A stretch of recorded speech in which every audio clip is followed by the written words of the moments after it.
We've just heard from defense technology expert Jason Ho alleging that China is using American allies, Japan and Taiwan, as backdoors to steal technology vital to U.S. national defense and security.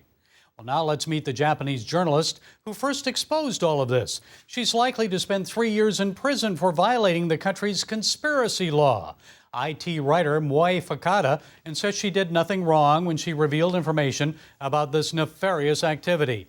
And here with the Japanese government's perspective is Mr. Yoshiaki Harada. Congressman Harada is a member of Japan's cabinet and House of Representatives.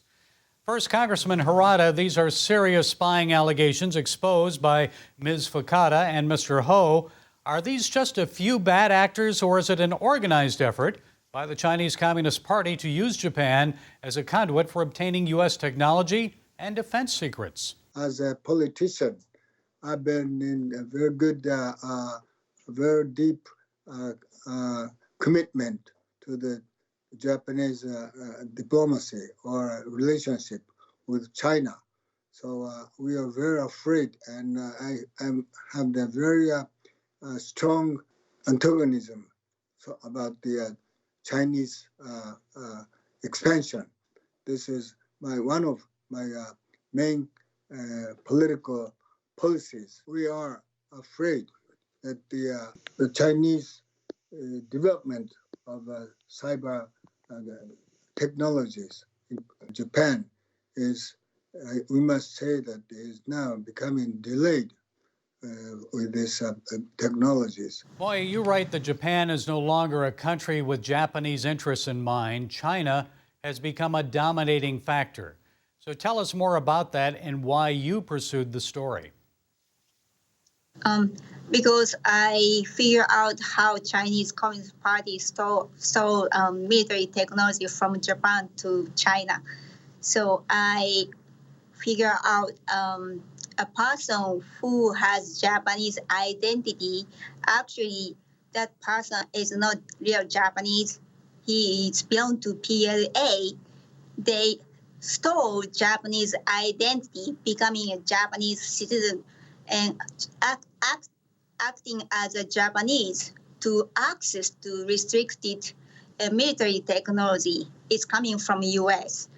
And he stole that technology coming from U.S. and transferred that technology to China. Jason invented the technology for F-35. It's a real-time video transmission system.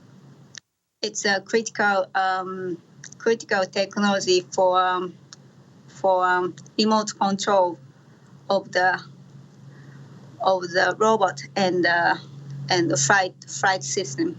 And I understand there are also concerns about a possible shortage of semiconductor chips from Chinese connected suppliers for F-15 fighter jets in Japan. Semiconductors are one of the very big problems we find right now.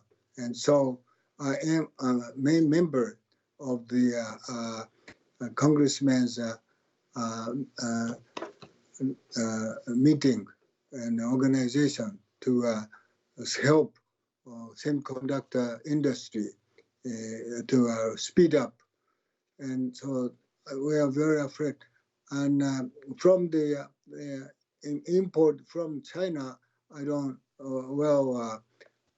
agree to it. And yet the Taiwan companies are very energetic for it. So Japanese companies and governments are now trying to find their own self-production as well as where from the import to supplement the Japanese needs. Boy, you've been sharing concerns about Chinese influence and spying in Japan for many years now.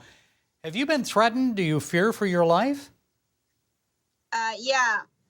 Actually, my car tire has a very big nail from the side, so I was almost made an accident, and also my grandfather's factory almost burned. and you were actually defamed on social media and then detained by the police.